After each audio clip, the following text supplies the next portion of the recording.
Hello my beautiful hammerheads and welcome back to another Black Library review, part 35, The Hunter's Quarry by Colin B. Harvey. So this is the first Kurnothi short story we got for Age of Sigmar.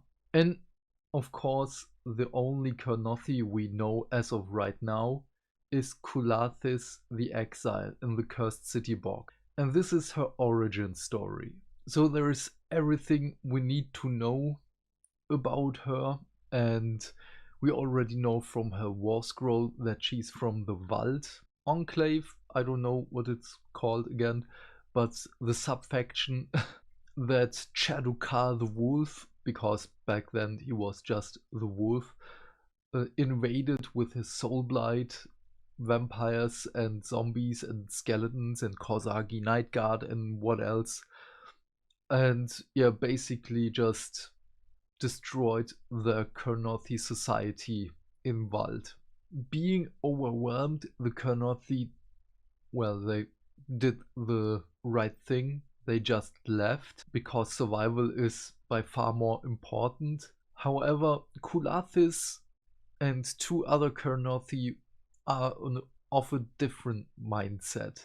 Because during Chadukar's raid onto the home, her brother dies by the hand of Radukar's first captain, and yeah, well, it's a revenge story.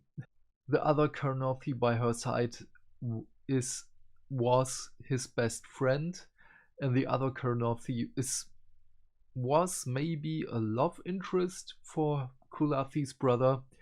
It's not really mentioned, it's just implied, but for me, my headcanon is that it was a love interest.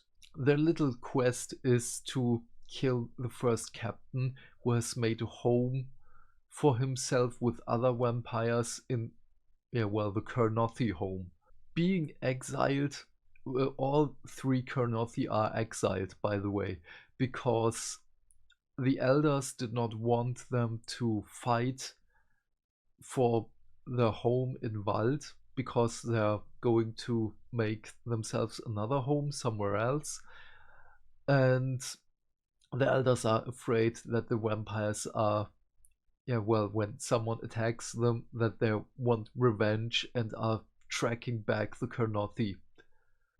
So the elders exiled them to never return if they got discovered or captured or something like that they don't know where their new home is.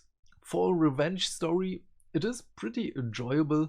This is also one of the accounts in which vampires are trapping prisoners, because the fear and the pain makes their blood more delicious.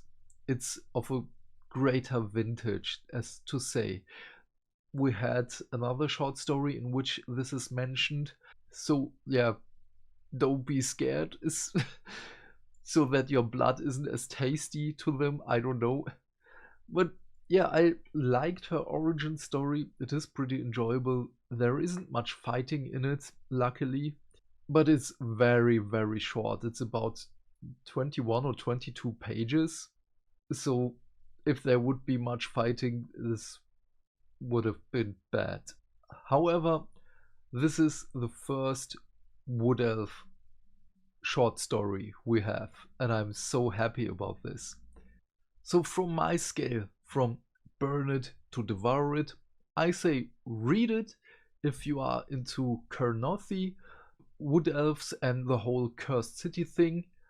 Otherwise you can just skip it, as this has no repercussions for the story, but it maybe will have repercussions for the Cursed City story. We will have to see. I give this short story a 7 out of 10 arrows in Soulblight hearts. But what are your thoughts about this short story? Please leave your thoughts and questions in the comment section down below. I am keen to know what you have to say. And while you're down there, do all the YouTube stuff, because hitting buttons is fun. Have a great day, my friend. Stay fantastic. Stay hydrated. And I will see you in the next video. Bye.